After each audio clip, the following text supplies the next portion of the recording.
point, that is nuclear forces. Okay, nuclear forces. Now what we mean by nuclear forces? Nuclear forces are nothing but the forces which are present in between nucleons. Okay, so in nucleons are nothing but what we have nucleus. If I say that this is a nucleus, in nucleus what are the things we have?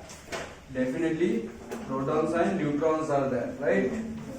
All whatever are present in a nucleus, those are nothing but what we have? Protons and neutrons, nothing else. Okay, if you talk about the nucleus, so whatever forces are present, okay, in nucleus, म्हणजे ते nucleons मधले forces. So definitely nuclear forces म्हणजे कोणते असणार आहेत? Either it may be in between proton proton or neutron neutron or proton neutron. बरोबर आहे. Nucleus मध्ये कोण असतात, कोणते एलिमेंट असतात? All in nucleus we have protons and neutrons. Neutron असतात आणि प्रोटॉन्स असतात, दुसरे काहीच नसतात त्याच्यामध्ये. बरोबर आहे. म्हणजे nuclear forces, when we talk about nuclear forces, it must be the forces between proton proton, neutron neutron or proton neutron. यांच्यामधलेच असणार आहेत forces. And you see these forces and त्याच्या properties जर बघितल्या तर this force is the strongest force among all the forces we have. Okay, very important property of nuclear forces is what we have. The nuclear forces are the strongest than that of any other force. Basic fundamental जर forces आपण बघितले तर कोणकोणते fundamental forces आहेत सांगा बघू. Which are the fundamental forces we have? Like no we have gravitational force, electrostatic force, nuclear force and electromagnetic forces. So these are the basic fundamental forces we have. Okay, among all these forces, if you compare, this nuclear force are the most stronger we have, the strongest among all these fundamental forces. Why we say like so? असं आपण का म्हणतो? कारण लक्षात घ्या, न्यूक्लियसची जर size बघितली, if you see the size of nucleus, how much we have? That is in the order of 10 raised to minus 15 meter. It's very small, no? Size of nucleus. That is too small. एवढ्या लहानशा जागेमध्ये हे like charge असणारे protons एकत्र राहतात. Okay, आता actually आपल्याला electrostatic force, Coulomb force, that we know that there is a repulsive force between like charges we have. Like charges मध्ये कोणता फोर्स असतो? Repulsive force. म्हणजे जर तो इलेक्ट्रोस्टॅटिक फोर्स जर स्ट्रॉंग असेल तर हे प्रोटॉन्स ऍक्च्युअली त्या छोट्याशा जागेत राहता कामा नाही, राहिले नसले पाहिजेत ना. Because of repulsive force, they should not be present in the nucleus. Okay, मग तरी ते एकत्र आहेत. न्यूक्लियस मध्ये प्रोटॉन्स राहतात. ओके, एकसारखे चार्ज असून देखील याचा अर्थ काय? Compared to that electrostatic force, या इलेक्ट्रोस्टॅटिक फोर्सच्या पेक्षा देखील हा न्यूक्लियर फोर्स जो आहे तो काय? स्ट्रॉंगर आहे. So in general if you find this nuclear force that is okay compared to this what we say electrostatic force, याच्यापेक्षा अत्यंत जास्त असतो. लक्षात घ्या, जवळपास 50 ते 100 पटीने जास्त असतो. Okay, compared to that repulsive force, this nuclear force, attractive force. So this force is always attractive we have. हे फोर्स जे असतात याच्यामधले हे कसले फोर्सेस असतात? अट्रॅक्टिव्ह फोर्स असतात, स्ट्रॉंगेस्ट असतात.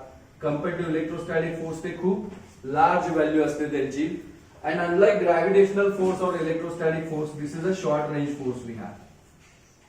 ओके, हे फोर्स कसे असतात? शॉर्ट रेंज असतात. शॉर्ट रेंज म्हणजे ते तेवढ्या छोट्याशा भागापुरतच मर्यादित असतात. Okay, like gravitational force is present in between earth and other planet and sun also. Gravitational force सर्व फोर्सेस मध्ये लार्जेस्ट लॉंग रेंज फोर्स आहे, लक्षात घ्या. अगदी खूप दूरवरच्या वस्तूमध्ये पण ग्रॅव्हिटेशनल फोर्स असतो. तसं न्यूक्लियर फोर्स नसतो. Nuclear force present only for short range. It actually exist only up to certain femtometre distance. काही फेम्टोमीटर डिस्टन्स पर्यंतच मर्यादित असतो. न्यूक्लियस पुरतच मर्यादित असतो, त्याच्यानंतर तो नसतो. And it does not depend on charge. It does not depend on charge. Okay, जसं इलेक्ट्रोस्टॅटिक फोर्स वगैरे काय बघतो आपण? It depends on charge, right. Electrostatic force मध्ये पॉझिटिव्ह निगेटिव्ह असेल तर अट्रॅक्टिव्ह फोर्स असतो, लाईक चार्जेस असतील तर रिपल्सिव्ह फोर्स असतो. It is not like that. म्हणजे force between proton proton, okay, force between, तुम्ही if you find for neutron proton or force between neutron, all that is same. For same distance, all these forces are almost equal to each other. So these are what we have, some of the important features of nuclear forces. हे सगळे काय nuclear फोर्सेसचे important properties आहेत, लक्षात घ्या. कळलं तुम्हाला nuclear force कुठे असतात, कुणाच्यात असतात, कसे असतात, प्रॉपर्टीज काय. So these are the few important features of that you should know. हे माहित पाहिजे तुम्हाला. Then after that we are going to talk about the nuclear binding energy. Okay, we are going to see about the nuclear binding energy. What we mean by nuclear binding energy, that we will see. So binding, that means the energy with which the nucleons are bind together in that nucleus. Definitely the nucleus is very small, in which that many number of protons which are even like charges असून पण ते nucleus मध्ये एकत्र राहतात. Okay, आणि अनचार्ज neutrons हे देखील तेवढ्या छोट्याशा लहान भागामध्ये एकत्र राहतात. याचा अर्थ त्यांना बांधणारी एक एनर्जी आहे. Okay, there is some energy we have that is actually bind that nucleons in nucleus together. त्या न्यूक्लियस मध्ये न्यूक्लियॉनना एकत्र ठेवणारी एक एनर्जी आहे, मॅक्झिमम एक एनर्जी आहे त्यांच्याशी असोसिएट, आणि तीच म्हणजे त्याची काय असते, बाइंडिंग एनर्जी. म्हणून त्याला आपण न्यूक्लियर बाइंडिंग एनर्जी म्हणतो. ओके, आता जर सपोज तुम्हाला त्या बाइंडिंग एनर्जी इतकी एनर्जी या न्यूक्लियसला तुम्ही दिला, it is possible that some of the protons और neutrons we can take out from that. Okay, या सबस्टन्स किंवा न्यूक्लियस मधून आपण एखाद्या प्रोटॉनला किंवा न्यूट्रॉनला बाहेर काढू शकतो, लक्षात घ्या. So two way you can define this binding energy. Nuclear binding energy दोन्ही पद्धतीने आपण डिफाइन करू शकतो. Either you say it is maximum energy with which it is bind in the nucleus, or nucleons are bind in the nucleus, or minimum energy required to remove the nucleons from the nucleus. So त्याला पण तुम्ही binding energy म्हणू शकता. आता ही nuclear binding energy नेमकी असते किती? So that you can find by Einstein's mass energy relation, that is E is equal to delta mc². How is that? You see, एखादा सपोज आता एखादा एलिमेंट आहे, एखादा ऍटम आहे म्हणूया आपण. या ऍटमचं जे मास असते, mass of an atom, how we can find mass of an atom? That mass of atom we can find by, okay, number of protons multiplied by mass of proton करणार. Okay, या atom मध्ये असणारे जेवढे number of proton आहेत, that is represented by Z, we know. You can multiply it by mass of proton plus to that A minus Z म्हणजे काय, N, number of neutron. त्याला multiply by काय करणार, mass of neutron करणार आपण, बरोबर आहे. So together that will form the mass of an atom. Okay, if you do like this, you will get mass of that nucleus or mass of that atom. त्या ऍटमचं मास तुम्हाला या फॉर्म्युल्याने मिळेल. So हे जे मास आहे, हे एक्सपेक्टेड मास आहे. This is the mass of an atom which is expected. हे आपलं एक्सपेक्टेड मास आहे. But okay, when we measure the mass, आपण ज्यावेळी त्या ऍटमचं मास मोजतो, okay, measured mass of that atom, that let's say we have, that is m इतका आहे suppose, then you find that there is a difference in these two mass. Okay, म्हणजे expected mass जे तुम्हाला आहे, okay, what we expect, the mass of that atom, okay, that is we have more compared to that of measured mass, or actually the mass that we found. आणि हा जो या दोन मास मधला फरक असतो त्यालाच आपण काय म्हणतो, mass defect. Okay, it is so simple to remember. We have, you see, generally कसं आहे ना, 2 + 2 we need to get the answer, that is 4, right. So that is the expected thing. 2 + 2 केलं तर आन्सर किती यायला पाहिजे, 4. परंतु ज्यावेळी तुम्ही मोजता, प्रॅक्टिकली ज्यावेळी तुम्ही काय करता, when you measure the mass of that atom, so 2 + 2 2 अधिक 2 4 न येता, you find that it is come somewhat like 3.9 or 3.8, म्हणजे 4 यायला पाहिजे. But actually we don't find that measured mass. Practically आपण मास मोजलं तर ते कमी येते, लक्षात घ्या, एक्सपेक्टेड मास पेक्षा. मग हा जो फरक आहे एक्सपेक्टेड मास आणि मेजर्ड मास मधला, त्यालाच आपण काय म्हणतो, मास डिफेक्ट. ओके, यालाच काय म्हणतो आपण, this is nothing but called as mass defect, that we are called as mass defect. So this mass defect we can write it as, expected mass आपलं माहिती आहे आपल्याला किती आहे, ZMP plus A minus Z लिहा किंवा capital N लिहा चालेल. मास of neutron, this is the expected mass minus the measured mass. If you do this you will get the defect in the mass. आणि हे जेवढा डिफेक्ट इन मास असतो ना तुमचा न्यूक्लियॉनचा, ओके, हा जो डिफेक्ट इन मास असतो त्याच्या करस्पॉन्डिंगची एनर्जी काढायची आपल्याला. लक्षात घ्या, त्याच्या करस्पॉन्डिंगची एनर्जी, ती जी एनर्जी असते तीच तुमची काय असते, बाइंडिंग एनर्जी असते. लक्षात घ्या, whatever be the defect in mass you got no, त्याच्या करस्पॉन्डिंग जी एनर्जी आपण काढतो that is what we have the defect in mass. Okay, that we get here. So what it actually means you see, याचा अर्थ काय नेमका लक्षात घ्या.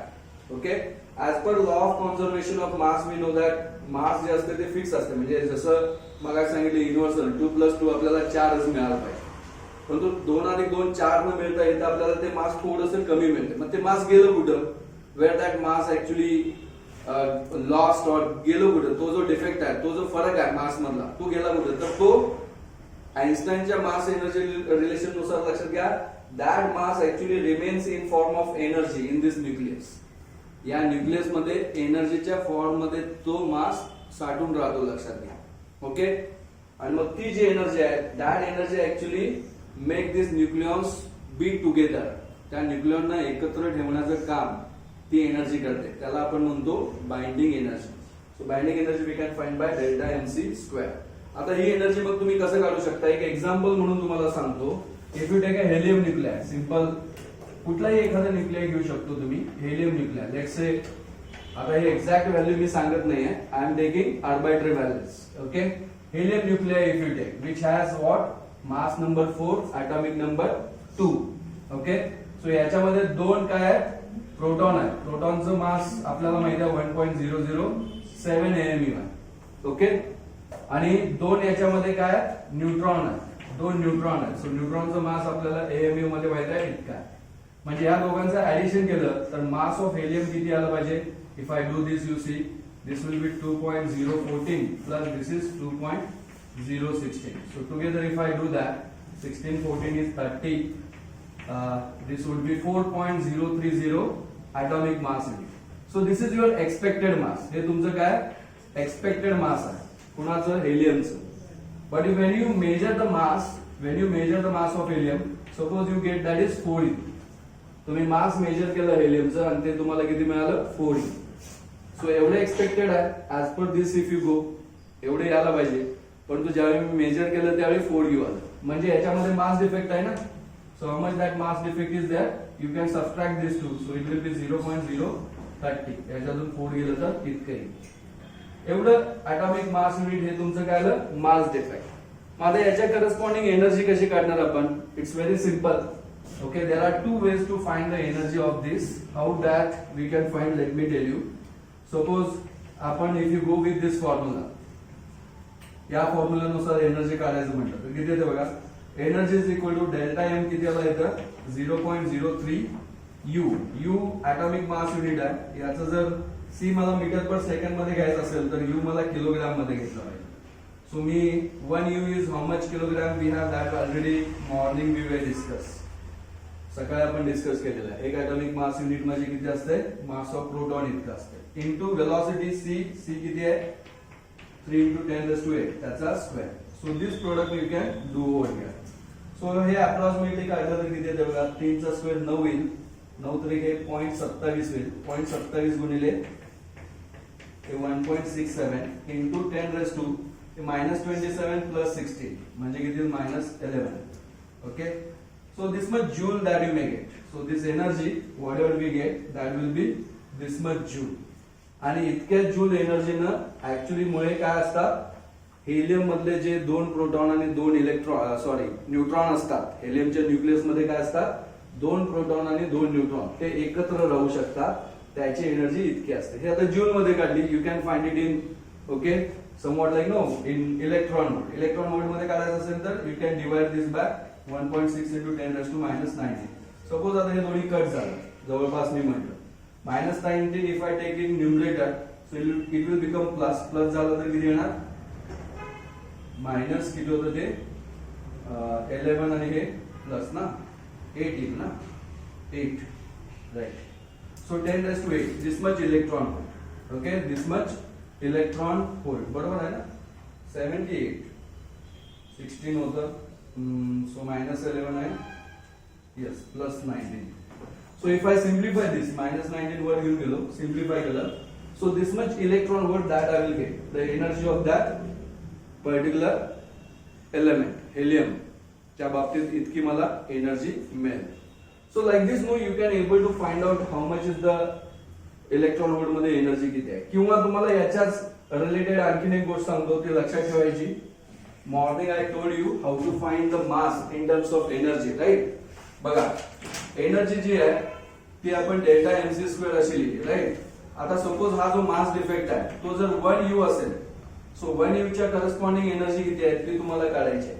सो 1 यू इंटू काय करणार मी सी स्क्वेअर. सो 1 यू म्हणजे काय 1.67 into 10 raise to minus 27 into c square म्हणजे 9 into 10 raise to 16, right. 3 into 10 raise to 8 चा स्क्वेअर केलं तर दिस much.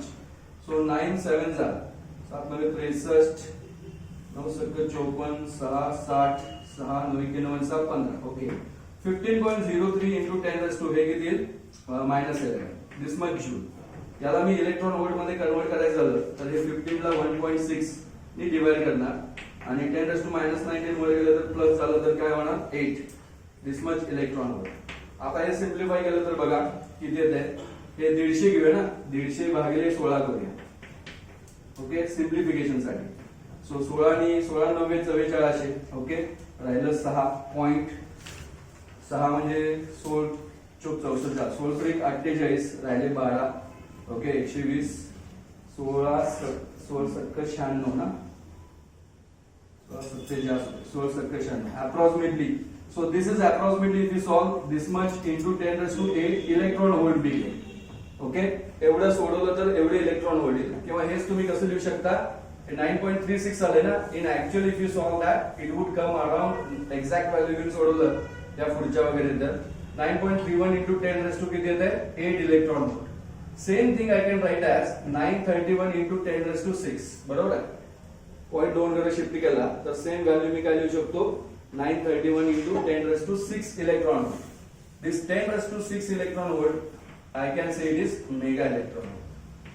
Okay so morning you see I was told you की एक ऍटॉमिक मास युनिट एवढा mass defect असेल एक atomic mass unit if that much is mass defect त्याची corresponding energy mega electron volt मध्ये किती असते 931 mega electron volt. Okay so if you know the mass defect of any such substance like here helium, for helium I formed, if I want to find out its energy directly I can do what to this mass defect I will multiply by 931.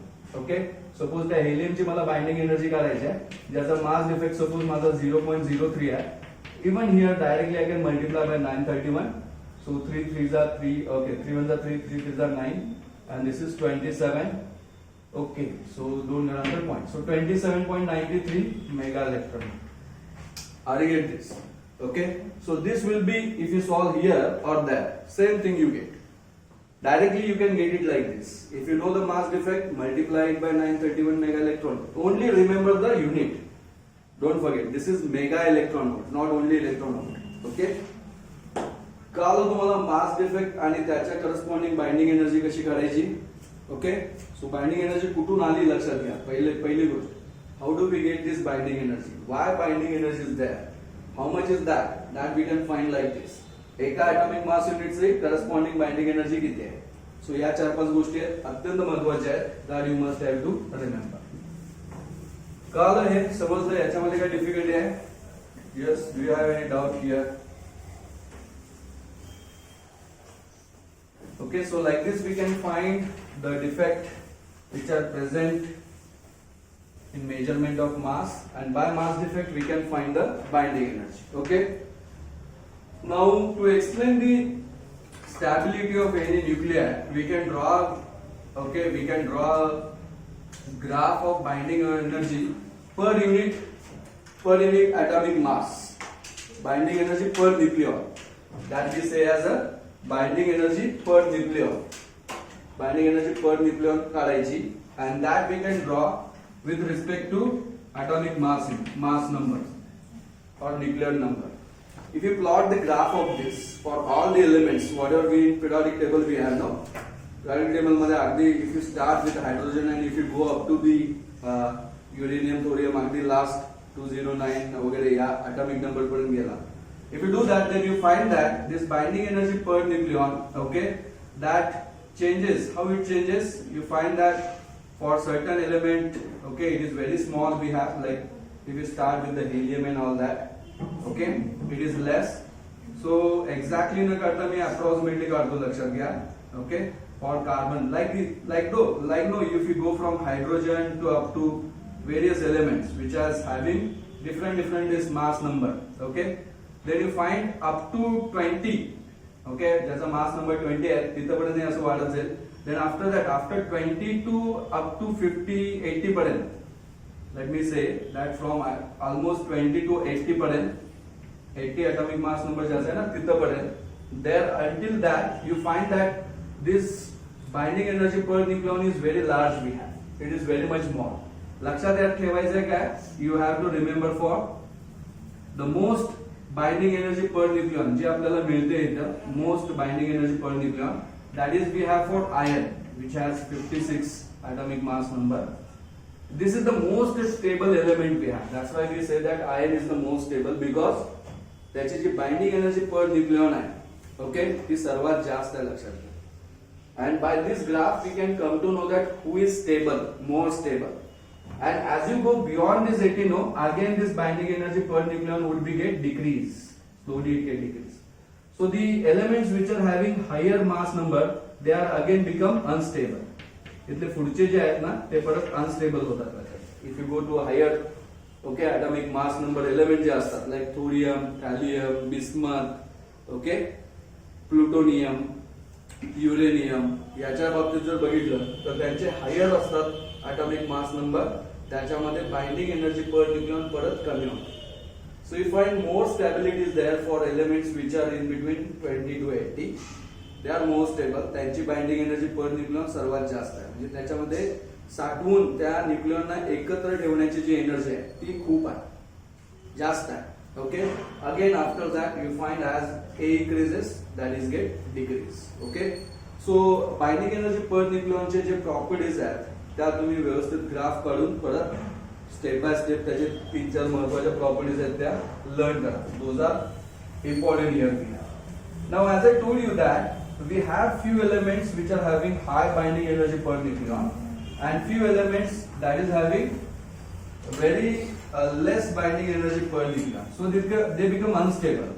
आणि त्यामुळे काय होतंय ना, तशा element मध्ये काय होतंय, at this normal जे त्याचे काय असतात नॉर्मल आपण म्हणतो जे एन्व्हायरमेंट असते, in that also it is observe that the nucleus as they are not stable, त्यांच्याकडे एवढी एनर्जी नाही की ते बाउंड राहतील त्या न्यूक्लियस मध्ये. So sometimes no they get out of that nucleus by themselves, स्वतःच ते बाहेर पण पडू शकतात लक्षात घ्या. They can get emit out of that, okay, substance by themselves, त्यांचे पण बाहेर पडले जाऊ शकतात. त्या प्रोसेसला आपण काय म्हणतो radio activity. Okay, so some part of radioactivity and all you might be also learn in chemistry also. Chemistry मध्ये पण झालं असेल ना थोडंफार. Okay, radioactivity. Radioactivity it means what? It is a kind of activity, a process, a kind of thing which happens inside the nucleus because of which radiation are come out. Okay. So it was invented by Becquerel actually. Becquerel ने सुरुवातीला त्याचा शोध लावला. Okay, रेडिओऍक्टिव्हिटीचा वगैरे. आणि याच्या रेडिओऍक्टिव्हिटी मध्ये काय होतात, न्यूक्लियस मधून काही ठराविक रेडिएशन बाहेर पडतात. ओके, सो त्याच्यामध्ये 3 महत्वाचे तुम्हाला डीके, त्याला डीके असं म्हणतो आपण, माहित पाहिजे तुम्हाला. Alpha decay, then we have beta decay, okay, and gamma decay. So what we can do here, तुम्ही काय करू शकता, when you are going to learn about radioactivity and these different kinds of decay, you make a chart. Okay, एकानंतर एक न वाचता तुम्ही better way काय करू शकता, you can make in notes, summarize तुम्ही काय करू शकता, एक चार्ट करू शकता ज्याच्यामध्ये त्याच्या प्रॉपर्टीज तुम्ही लिहू शकता. There you can write the properties of them. Like no alpha is similar to helium न्यूक्लिआय.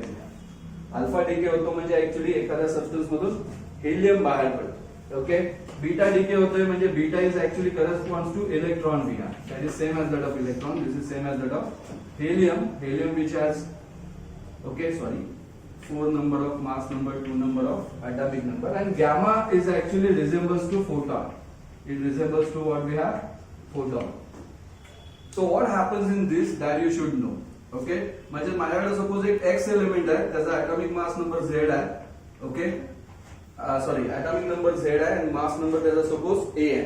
Let's say follow आहे असं जर आपण थोडा वेळ कन्सिडर केलं याच्यातून जर सपोज एखादा अल्फा पार्टिकल बाहेर पडला I am not giving you here an example okay I am just generalise सांगालो मी तुम्हाला एक्स एलिमेंट कोणताही असू शकतो it may be anything okay ज्याच्यामध्ये z इतका ॲटॉमिक नंबर आहे a इतका मास नंबर आहे याच्यातून सपोज अल्फा पार्टिकल बाहेर पडला म्हणजे नेमका कोण पडणार आहे हिलियम न्यूक्लियर अल्फा एक पार्टिकल अल्फाचा बाहेर पडला म्हणजे हिलियम लाइक न्यूक्लियर बाहेर पडला तो बाहेर जर पडला इफ इट डिकेज डेफिनेटली जो नवीन एलिमेंट तयार होईल तो बाहेर पडल्यामुळे त्याचा z काय असणार आहे it would be less than 2 because alpha is same as that of helium it would be less than 2 and definitely its atomic mass number would be less than this by 4 so you should know this हे generalise लक्षात ठेवा असं example लक्षात ठेवायची गरज नाही you should know this thing what happens if alpha is get emitted out of that alpha बाहेर पडलं तर काय होतं mass number is decrease by 4 atomic number is decreased by that thing happens when again if I consider here let's suppose again the same element x आणि याच्यातून suppose ही beta decay takes place beta decay म्हणजे electron तो जर बाहेर पडत असेल what would happen in that case if electron get removed out of it so here the new element daughter nuclear त्याला म्हणतो आपण this is known as parent nuclear generally ज्याच्यातून बाहेर पडतात रेडिएशन त्याला पॅरेंट म्हणतात नवीन तो बाहेर पडल्यामुळे नवीन एलिमेंट तयार होतो त्याला डॉटर न्यूक्लियर म्हणतो आपण सो इथं काय होतं याचा झेड ना एकानं वाढतो लक्षात घ्या म्हणजे ऍक्च्युली काय होतं झेड मायनस मायनस 1 होतं इलेक्ट्रॉन वर काय असते -1 आणि वर त्याच्या पोलॅरिटी काय नसते okay so z is increase by 1 and mass number remains as it is लक्षात घ्या इलेक्ट्रॉन हा -1 0 असा असतो ओके सो व्हेन z याच्यातून बीटा बाहेर पडला म्हणजे मायनस मायनस काय होणार +1 so z is increase by 1 and mass number remain as it is so this is the thing basic thing काय आहे ते लक्षात घ्या idea and that you read in detail and whatever with this खाली ना याच्यात तुम्ही ते कॉलम्स मेन्शन करा that you have to mention and if there is an element x we have again let's say आणि याच्यातून जर gamma radiation बाहेर पडले then there would not be any change in this there would not be any change in that element it remains as it is because this resembles to photon and photon doesn't have any charge or anything to lose so atomic number remain as it is mass number remain as it is okay but in that process when radiation get emitted out number of means energy बाहेर पडते लक्षात घ्या energy is get emitted out in all this cases no along with this emission the energy is also get emitted out of it why this energies get emitted out of it again the same thing मगाशी जे मी सांगितलं तेच explanation so I am not going to repeat that काय energy बाहेर पडते लक्षात घ्या याच्यावर याचं जे मास असतंय बरोबर आहे याच्यापासून हे प्रोड्यूस झाले लक्षात घ्या म्हणजे माझ्याकडे 10 काहीतरी असं 10 युनिट माझ्याकडे एक गोष्ट आहे त्याचं काय झालं स्प्लिट झालं पडलं आणि त्याचे तुकडे झाले तर तुकडे झाले त्यांचं मास पण काय पाहिजे त्याच्या सगळ्यांचं मिळून जे टोटल होतं तेवढं पाहिजे ना but you don't find that much या प्रोसेस मध्ये हे तेवढंच तयार होत नाही so mass of this daughter and mass of this parent those are not same there is a difference त्यांच्यामध्ये डिफरन्स असतो मग तो डिफरन्स जो असतो डिफेक्ट इन मास तो कुठे जातो that forms the energy okay तो डिफरन्स इन मास जो असतो त्याचे कन्वर्जन कशात होत आहे एनर्जी मध्ये so every time in every all this reaction okay और डीके यू कॅन से या प्रत्येक डीके मध्ये काय होतंय every time you see that there is conversion of that takes place in energy त्याचं एनर्जी कन्वर्जन होत आहे आता याच्यामध्ये मी फक्त जस्ट एवढंच सांगितलंय but along with this if you find some more points related with this alpha beta gamma decay that also you can mention and complete the notes of that एक at least एक 3-4 पॉइंट जर अजून द्या basically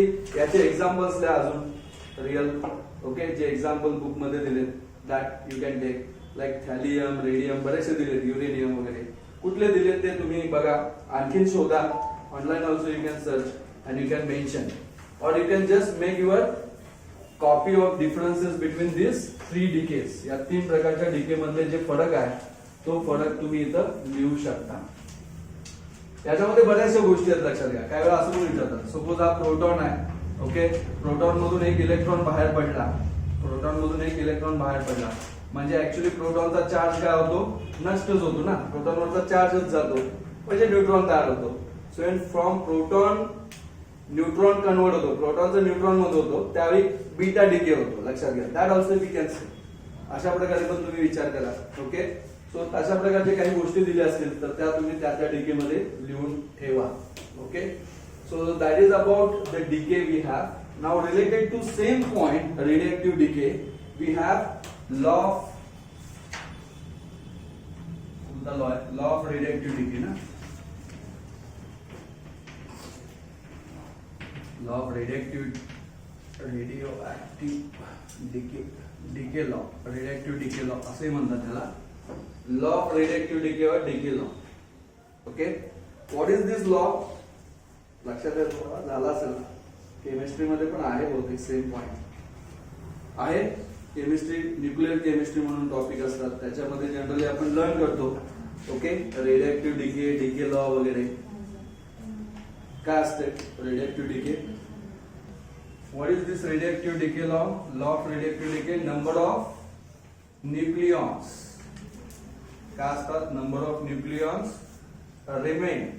okay, किंवा rate of disintegration म्हणतो ना त्याला. That we have. Okay, कुठला पॉइंट आहे बघूया जरा एक minute. Remember what actually. Yes, law of relative decay आहे पण त्याच्यावर रिलेटिव्ह डिकेज आहे. ओके, बीटा ग्रामा भरपूर मोठं दिलेलं आहे तुम्हाला, त्याच्यात तुम्ही लर्न करा ते. Only basic points that you remember out of that law of radioactive decay cycle. So what is this law of radioactive decay? What it says? Okay, the number of nucleons which are left, number of nucleons which are decayed, or you can say D and what is D and let me just check it here. कशा प्रकारे दिले तुमच्या ह्याच्यात nucleon are left is anti, how many of these are decayed? Okay, so what is this we have? You see, the rate of decay, actually rate of decay ना म्हणता आपण म्हणजे number of nucleons which are decay, okay, is directly proportional to what we have, number of nucleons left at time t, number of nucleons remain at time t, and it also depends on, हे असं न लिहिता better way तुम्ही असं लिहा. Okay, this is a right presentation would be like this. Book मध्ये असं काय दिले काय माहित नाही. Anyway, so you just write this way. The rate, the law of radioactive decay, you better write in this way. What is this actually? dN by dt means what? N is the number of nucleons we have, and d by dt is rate of disintegration. Rate of decay decay. Rate of decay. This is the rate of decay, and it is directly proportional to what we have. It is directly proportional to the number of nuclei left back at time t. Number of nucleons left back at time t. याचा अर्थ सांगतो तुम्हाला. Okay, what we mean by this? Suppose this is one element we have. हा एक element आहे आणि याच्यामध्ये suppose आता presently असे याच्यामध्ये जे atoms आहेत म्हणजेच न्यूक्लियॉन्स आहेत. Let's say those are 100 we have. याच्यामध्ये किती न्यूक्लियॉन्स आहेत? 100 इतके आहेत असं मानूया आपण. ठीक आहे, आणि हा रेडिएक्टिव्ह सबस्टन्स आहे. Suppose it is a radioactive substance. So 100 इतके याच्यात न्यूक्लियर असताना त्यावेळी याच्यातून बाहेर पडणारे जे रेडिएशन्स आहेत म्हणजे number of nuclear those are disintegrated. DN by dt म्हणजे number of nucleons disintegrated, decayed. Okay, ते सपोज मानून चला किती होतात पर सेकंड? 10 होतात. सपोज 10 न्यूक्लियॉन्स, 10 न्यूक्लियर काय होतात पर सेकंड एवढे डिके होतात असं मानूया. आता जर सपोज मी टाइम स्टार्ट केला, टाइम 0 स्टार्ट केला, ओके, मोजायला आता किती होतं टाइम 0 ला 100 न्यूक्लियर होते याच्यात. एका सेकंदानंतर काय होणार? इथे किती राहणार? यातले 10 गेले ना, याचा रेट ऑफ डिके किती आहे? 10 आहे. ओके, तर इथे किती बॅक राहणार? मागे 90. काल 90 विल रिमेन बॅक, तर मागे किती राहणार? इथे 100 होते, इथे 90 राहील. 90 राहिले. ओके, कधी? एका सेकंदानंतर. आता इथे 90 राहिले म्हणून परत आता पुढच्या सेकंदला जर तुम्ही चेक केला दुसऱ्या सेकंदानंतर इथे किती राहिले पाहिजे, तर ऍक्च्युली इथे आपण किती म्हणू शकतो? 80, पण तो 80 राहत नाही, लक्षात घ्या.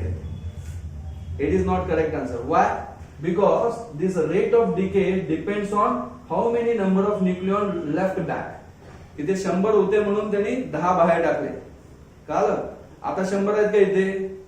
90 झाले ना. सो रेट ऑफ डिके इथे काय होतो? कमी होतो. तो 9 जातो. आता याच्यातून बाहेर किती जातात? 9 जातात. म्हणजे इथे मागे किती राहणार? 81. अर्थ कळला? What I mean by this? लक्षात घ्या. थोडक्यात कसं आहे, माझ्याकडे भरपूर पैसे आहेत तर मी भरपूर वाटणार. पैसे कमी होईल तसं वाटायचे माझे काय होणार? बघा, प्रसाद देताना पण तसंच असतं. सुरुवातीला प्रसाद भरपूर असला, आपण भरपूर देतात ना, येतील त्यांना भरपूर भरपूर. कमी होईल तसं परत काय करतात? थोडा थोडा थोडा प्रसाद देत जातात. It is somewhat like that. Decay तसंच आहे. डीके लॉ काय सांगतो तेच सांगतो. किती मागे लेफ्ट आहेत हे नंबर ऑफ न्यूक्लियॉन्स, त्याच्यावर तुमचा रेट ऑफ डिसइंटिग्रेशन डिपेंड असतो. So rate of disintegration म्हणजे dN by dt is directly proportional to what we have number of nucleons left at that time. अर्थ कळला याचा? ओके, सो रिमेंबर दिस particular point. So इथं जर आपण काय केलं मग dN by dt घेतलं, इक्वल साइन घेतलं, प्रोपोर्शनलिटी साइन काढून, then we take a constant and that constant is represented by lambda n. n हे फंक्शन ऑफ टाइम आहे, लक्षात घ्या. एन टी म्हणजे इथं मल्टिप्लाय बाय टी नाही आहे. This is a function of time. N is a function of time. N is go on changing no with respect to time. Initially it was 100, here then becomes 90, then maybe becomes 80, 70 like that. So that is a function of time. म्हणून ते bracket मध्ये लिहिले. नाही लिहिलं तरी चालतंय. Or sometimes you can write only n. Okay.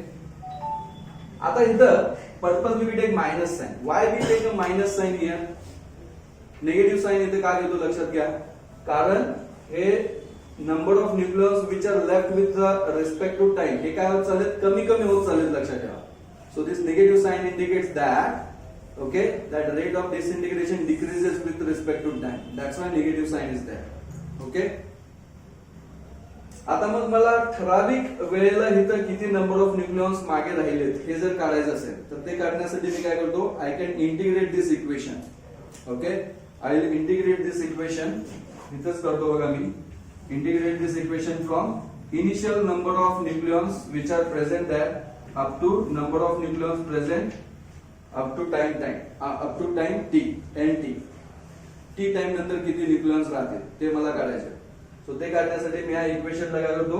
दोन्ही बाजूला आपण इंटिग्रेट करतो. On both side we have to integrate it. Okay, time जो घेणार तुम्ही आता हा परत मी हा dt जो आहे इथला तो जर इकडे घेतला तरी चालेल ना.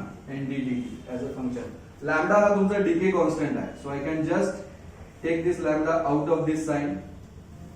लॅम्डा हा तुमचा डीके कॉन्स्टंट आहे. मी त्याला आउट ऑफ दिस साइन जर घेतलं तर तुम्ही असं लिहू शकता.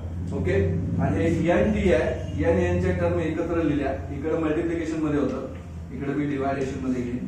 सो इंटिग्रेशन ऑफ फक्त टाइम येईल. So time 0 to t time मध्ये किती नंबर ऑफ न्यूक्लियॉन्स मागे राहतील ते मला काढायचं आहे.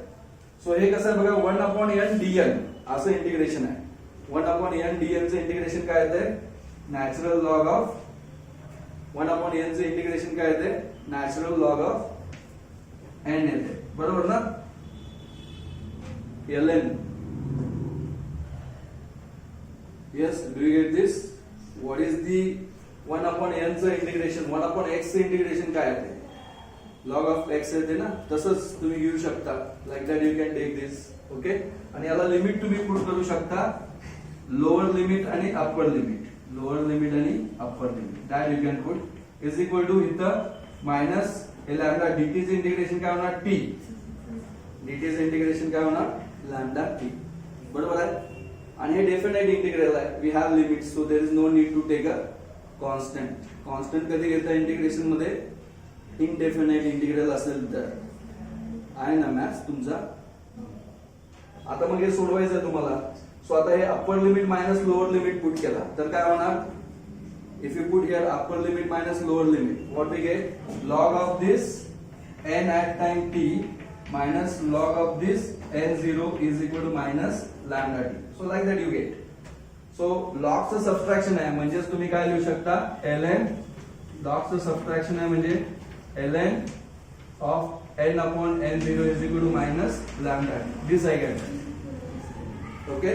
लॉगचं सबट्रॅक्शन कधी असते जर डिवायडेशन असेल तर when log of a plus b a upon b असेल तर log a minus log b लिहिता ना. So either like that we have. So that I can write as ln nt upon n0 is equal to minus lambda t. मला log नको आहे. I don't want that log. What we can do? Natural log चे उलट काय असते exponential. So that you should know. कुणाचे काय inverse आहे ते माहित पाहिजे.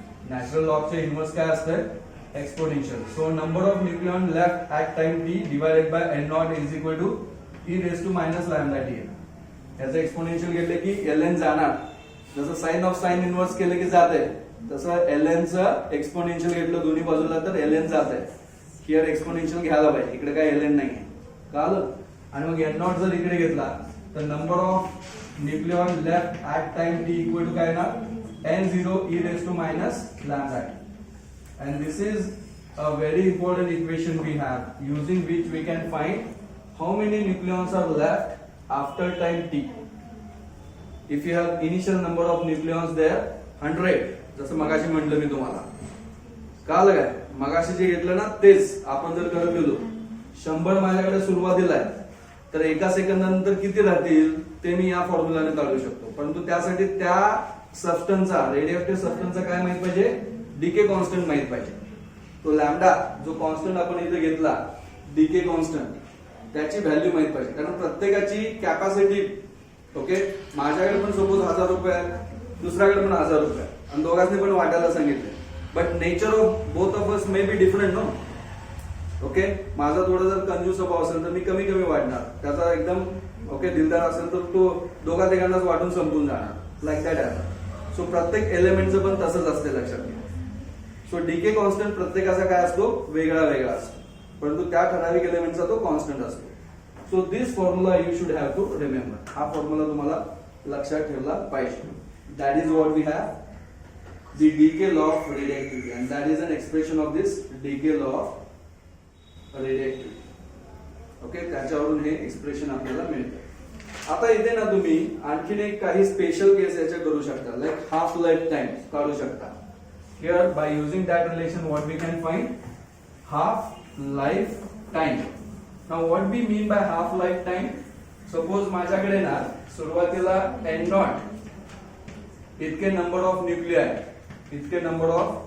न्यूक्लिआय एखाद्या सबस्टन्स मध्ये ओके एका ठराविक टाइम नंतर हे ज्यावेळी काय होतील हाफ होतील. माझ्याकडे सपोज सुरुवातीला 100 न्यूक्लिआय सो 100चं 50 होण्यासाठी किती टाइम लागेल ओके 100चं 50 होण्यासाठी किती टाइम लागेल त्याला म्हणायचं हाफ लाईफ टाइम कळलं. सो हाफ लाईफ टाइम हा लक्षात घ्या असा नसतो की म्हणजे आता 100चं 0 होण्यासाठी सपोज काहीतरी वेळ लागत असेल ओके त्याच्या निम्म होण्यासाठी वेगळा वेळ लागतो लक्षात घ्या. कारण मगाशी आपण काय म्हटलं रेडिएक्टिव्ह डिसइंटिग्रेशन बघा पहिला सुरुवातीला जास्त न्यूक्लिआय होते तेव्हा रेट ऑफ डिसइंटिग्रेशन जास्त होता. जसे न्यूक्लिआय कमी होत गेले तेव्हा रेट ऑफ डिसइंटिग्रेशन कमी कमी होत गेला ना. So you have to think about this. याचं एवढं होण्यासाठी किती टाइम लागेल कसं काढणार याच फॉर्म्युलामध्ये पुट केलं तर हा टाइम कुठला टाइम काढायचा मला असा टाइम ज्या टाइमला n ऍट टाइम t किती होणार आहे n0/2 होणार आहे बरोबर आहे. I want to find out okay the time हा टाइम काढायचा actually for which this number of nucleon becomes half of initial. So it is equal to we can write n0 e raised to minus lambda. So n0 will be get cancelled. So I get here half is equal to e raised to minus lambda. Okay. If I take inverse on both sides, दोन्ही बाजूचा inverse घेतला तर काय येणार बघा e raised to lambda d होईल ना minus lambda D lambda D होईल आणि हे 2 वर येईल. ओके आता परत तुम्हाला हे एक्सपोनेन्शियल नको आहे. Again I don't want this exponential. You can take log घेतला तर काय होणार हे लॅम्बडा टी होणार. हा टी ऍक्च्युअली कुठला टी आहे आता कॅपिटल टी लिहूया. टी हाफ आहे लक्षात घ्या. हा जो टी आहे हा टाइम असा आहे की ज्या टाइमला तुमचा नंबर ऑफ न्यूक्लियॉन्स किती झाले अगोदरच्या पेक्षा हाफ झाले म्हणून त्याला टी हाफ असं म्हणूया. ओके सो इथं लॉग घेतला तर इथं काय येणार लॉग ऑफ 2 येणार बरोबर आहे. एक्सपोनेन्शियल नको आहे तर दोन्ही बाजूला लॉग घेतलं तर असं येणार. म्हणजे T half is equal to किती आलं बघा, this ln2 divided by lambda. Now ln2 ची व्हॅल्यू किती असते काढू शकतो आपण. हा नॅचरल लॉग आहे, त्याचा तुम्ही लॉग टू द बेस 10 केला तर काय घेतो आपण, when you convert natural log to the base 10 जो आपण usual log घेतो तो decimal log 2.303 log to the base 10 2 असं घेतो ना. नॅचरल लॉग चे कन्वर्जन टू द बेस 10 चे करायचं असेल तर divided by lambda. So log of 2 जर काढला तर किती होतो, इव्हन लॉग टेबल मध्ये बघू शकता 2 ची कॅरेक्टरिस्टिक्स व्हॅल्यू 0, 20 चा 0 मध्ये लॉग बघितला तर तो किती येतो माहित आहे 0.30. 20 चा 0 मध्ये लॉग येते काय. तुम्ही जर या दोघांचं मल्टिप्लिकेशन केला you will get this is 0.693. या दोघांचं मल्टिप्लिकेशन केला तर त्याची व्हॅल्यू किती येते 0.693 divided by lambda. And that is your half life time we have. तो तुमचा काय हाफ लाईफ टाइम आहे. म्हणजे माझ्याकडे 100 न्यूक्लिऑन्स आहेत, त्याचं मला 50 करायचं आहे, आणि जो सबस्टन्स माझ्याकडे आहे ओके त्या एलिमेंटचा सपोज हाफ लाईफ म्हणजे डीके कॉन्स्टंट त्याचा सपोज 2 आहे, लॅम्डा 2 आहे, तर किती टाइम मध्ये त्याचा हाफ होईल 100 चं 50 होईल. So that you can simply put their value and you can get that answer. किती वेळेत होईल, किती सेकंड मध्ये होईल ते तुम्ही काढू शकता. कळलं. So like this you can find half life time. हा त्याचा हाफ लाईफ टाइम आहे. तसंच तुम्ही ऍव्हरेज लाईफ ऑफ रेडिएक्टिव्ह स्पेसिमेन काढू शकता. ऍव्हरेज लाईफ म्हणजे काय, तुम्ही आता थ्रूआउट जर बघितला हे 100 चं 50 व्हायला किती वेळ लागला, 50 चं परत 0 व्हायला किती वेळ लागला, ती त्याची टोटल काय झाली लाईफ झाली. टोटल लाईफ 100 चं 0 होण्यासाठी म्हणजे तेवढा काळ तो जगला, लक्षात घ्या. ओके संपेपर्यंत असं म्हणे ना, माझ्यात 100 न्यूक्लियॉन्स होते सगळे जाईपर्यंत तोपर्यंत मी जगलो. So that is the complete span. Okay परंतु या स्पॅनला होण्यासाठी वेळ वेगळा वेगळा लागला ना, 10 जाण्यासाठी वेगळा, पुढचे 10 जाण्यासाठी वेगळा. या सगळ्यांचं ऍव्हरेज लाईफ काढायची आपल्याला, प्रत्येक त्यामध्ये असणाऱ्या प्रत्येक त्या ऍटमची life, average life. So that average life also we can able to find out. Okay ती देखील आपण काढू शकतो by using this relation. So how we can find that average life. इथपर्यंतचा पॉईंट कळाला. हा हाफ लाईफ टाइम कसं काढलं कळालं. हाऊ वी गेट दॅट, हे कन्वर्जन कसं झालं हे लक्षात पाहिजे. Okay so number of nucleons they are decaying in between time t and t plus dt. Okay number of nucleons those are decayed in time t and t plus dt. t time पासून ते t plus dt इतक्या time मध्ये किती number of nucleons those which are decay, या time पासून या time पर्यंत एक शॉर्ट टाइम घेतला आपण, याच्यामध्ये किती न्यूक्लिऑन्स डिके होतात. That we can find by the relation. That how we can find by that relation. जो डिकेचा आपला तो लॉ आहे त्याच्यावरूनच तुम्ही काढू शकता. So T to T plus dt मध्ये किती डिके होणार हे कसं काढणार. How we can find that. That we can find by the formula lambda n naught e raised to minus lambda t. You remember this relation, lambda n naught e raised to minus lambda t into dt. किती actually nucleons t to T plus dt मध्ये decay होतात. That we can find by the relation. That is this we have. T plus dt मध्ये किती nucleons decay होतात that is directly given here. So you just remember this. मग आता जर तुम्हाला average time काढायचा आहे, ऍव्हरेज टाइम टोने दाखवलेला आहे. Average time for the decay from T to T plus dt जर ऍव्हरेज काढायचा आहे तो टोने दाखवूया आपण. सो ऍव्हरेज टाइम काय असणार, how many elements or nuclear decade this much. मग याचा ऍव्हरेज टाइम काढायचा म्हणजे टोटल त्याला किती टाइम लागला त्यांनी डिवाइड करायचं. और टोटल नंबर ऑफ न्यूक्लियॉन्स किती आहेत माझ्याकडे. What we have to do, integrate this. dt time मध्ये एवढे डिके झाले, याला इंटिग्रेट करा तुम्ही 0 टू t टाइम पर्यंत. Lambda n naught e raise to minus lambda t dt and you divide it by n naught. You divide this by n naught. That is the total number of nucleons. त्याने तुम्ही त्याला divide करा. If you simplify this, आता याचं simplification directly दिलेलं आपल्याला. If you simplify this, n naught तर cancel होईलच, dt चं पण t येईल, म्हणजे हा 2 जो आहे that is the average life that we will get as lambda constant बाहेर घेतला, इंटिग्रेशन फक्त कोणाचा येणार आहे e raised to minus lambda t dt च येणार, बरोबर ना? Okay, the integration of this we get that is t e raised to lambda t, तर t dt घ्यायला पाहिजे, t to dt, t e raised to minus lambda t dt, I think so. हा right, इथे t घ्यायचं राहील.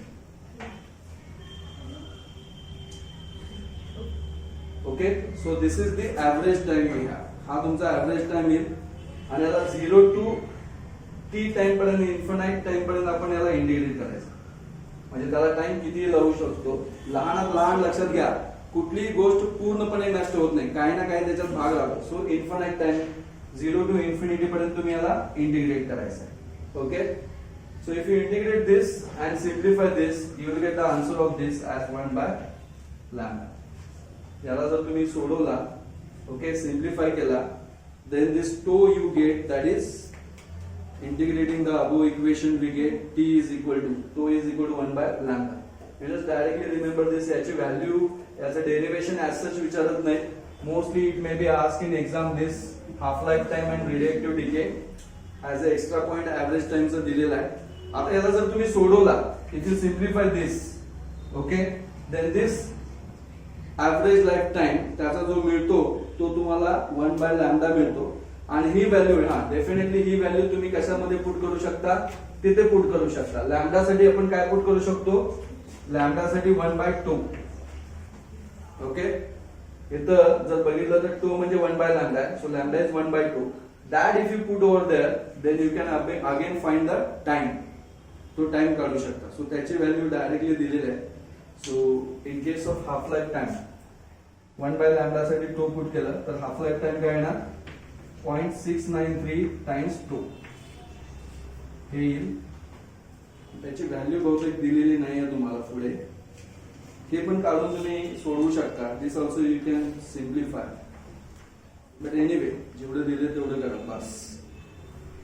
So this is what we have, average life of radioactive substance. So you remember these two relations, radioactive decay, half life आणि हा formula. हे तीन फक्त लक्षात ठेवा, ठीक आहे. मला वाटतं आता या टॉपिक मध्ये फक्त लास्ट पॉइंट एक राहिला आहे, न्यूक्लिअर एनर्जी, फिशन आणि फ्युजन आणि chain reaction. So that is the point only remain. So this area of topic will over. हा डिलीटेड आहे, नाही आहे, म्हणजे हे झालं सगळं. तरी पण थोडक्यात सांगू, जरी रिलेटेड असला तरी लक्षात घ्या, what we mean by fission आणि fusion. It's very simple. Nuclear energy जी असते, ओके, ती तुम्हाला 2 प्रकारे मिळते, लक्षात घ्या. न्यूक्लिअर एनर्जी तुम्हाला 2 प्रकारे मिळते. एक असते न्यूक्लिअर फिशन आणि दुसरं काय असते, न्यूक्लिअर फ्युजन. ओके, फिशन या शब्दाचा अर्थ आहे, लक्षात घ्या, ब्रेकडाऊन. फिशन म्हणजे काय, ब्रेकडाऊन. उदाहरणार्थ सपोज युरेनियम जो आहे, युरेनियम 235, याच्यावर जर तुम्ही एखादा स्लो न्यूट्रॉन टाकला तर त्याचं फिशन होत आहे आणि त्याच्यापासून क्रिप्टॉन आणि बेरियम तयार होत आहे, along with release of 3 neutrons and plus energy. Okay, म्हणजे इथं काय होतं बघा, युरेनियम हा एक मोठा असा न्यूक्लियर आहे.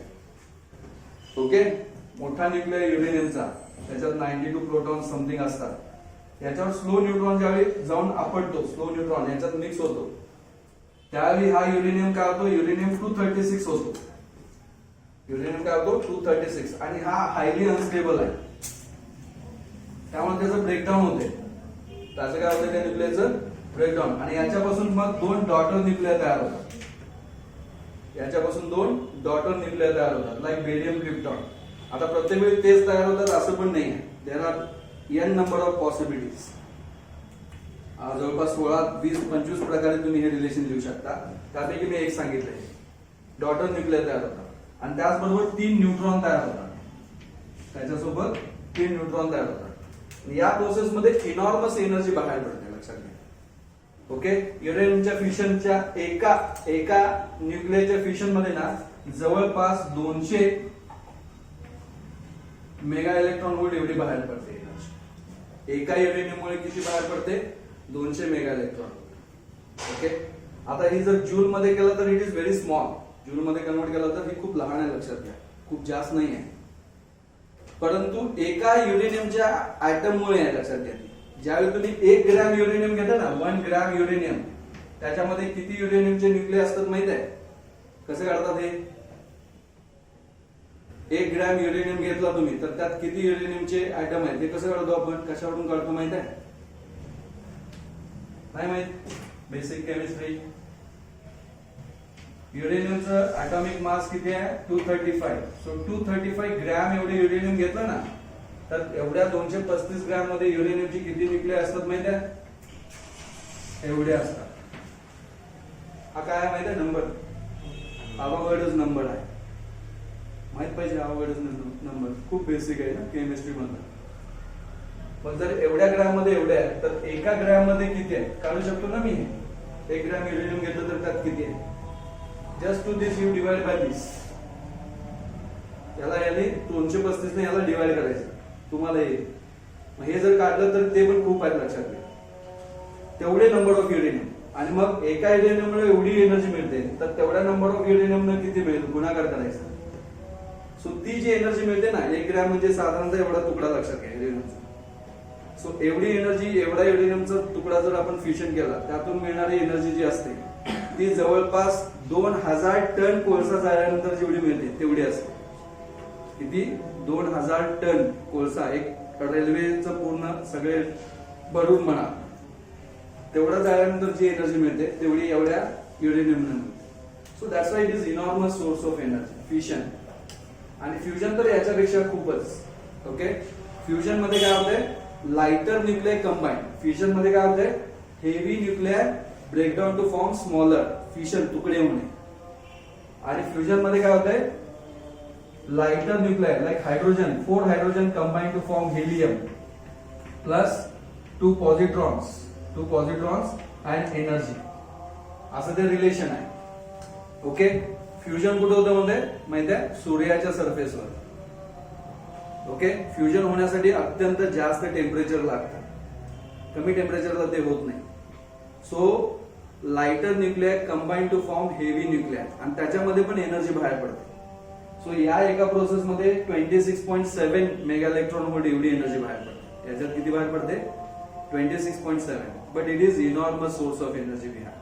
सूर्य बघा ना, सूर्य एक फ्युजन रिएक्टरच आहे. आपल्याला किती एनर्जी, सूर्यापासून जी एनर्जी येते त्यातली फ्रॅक्शन ऑफ एनर्जी येते, बरोबर आहे. आणि त्या एनर्जी पैकी पण आपण अत्यंत कमी एनर्जीचं कन्व्हर्जन करून वापरतो, सगळी पण वापरत नाही. कळलं? मग जे निर्माण होते ती किती तयार होते. सो असे फ्युजन रिएक्टर तयार करायचं चालू आहे. You might be hearing about the news that China is making such kind of fusion reactor. Okay. Many countries are trying to make a fusion reactor. Fusion reactor actual मध्ये तयार झालं की आपण म्हणू शकतो की आपण सूर्य तयार केला पृथ्वीवर, असं म्हणू शकतो. मग आपले सगळे एनर्जी डिमांड आहे त्या सगळ्या कम्प्लीट होऊ शकतात त्यापासून. न्यूक्लिअर फिशन एवढं जास्त का वापरलं जात नाही? याच्यात जे रेडिएशन बाहेर पडतात दोज आर हार्मफुल. कंट्रोल करणं वगैरे अनेक साऱ्या गोष्टी यात येतात. चेन रिएक्शन, न्यूक्लिअर फिशन जे आहे ना याच्यामध्ये चेन रिएक्शन होते, लक्षात घ्या. म्हणजे आता हा एक युरेनियम आहे, राईट. असे अनेक सारे युरेनियम ऍटम असतात. हा सबस्टन्स घेतला तर लाखो काय करोडो युरेनियम ऍटम असणार. मग ज्यावेळी एकाचं फिशन झालं 3 न्यूट्रॉन बाहेर पडले. 3 न्यूट्रॉन काय करणार? पुढच्या 3 युरेनियमचं ब्रेकडाऊन करणार. त्यामुळे इथं 3 न्यूट्रॉनचे 9 न्यूट्रॉन तयार होणार. 9 चे 27, 27 चे 81. आणि हे एवढं फास्ट होते. तुम्ही ते फिशन गेम खेळा असेल. फिशन एक गेम असते बघा, फिशनची गेम असते. एक बबल फुटला की 3 फुटते, 3चं 10 सगळं संपतंय. Okay. So in fraction of second that kind of thing happens. आणि त्याच बेसिसवर नो त्यात चेन रिएक्शन, त्याला चेन रिएक्शन म्हणतात. That game is called chain reaction. So chain reaction मध्ये इनॉर्मस एनर्जी बाहेर पडते आणि ती एनर्जी त्याच्यामुळेच मग ती आपण वापरू शकतो. चांगल्या प्रकारे पण वापरू शकतो, वाईट पर्पज साठी देखील वापरलेले माहित आहे. You know that in second world war Hiroshima आणि नागासाकी सिटीवर ना अमेरिकेने टाकलेले जे ऍटम बॉम्ब आहे, those work on the basis of this fission reaction. Okay.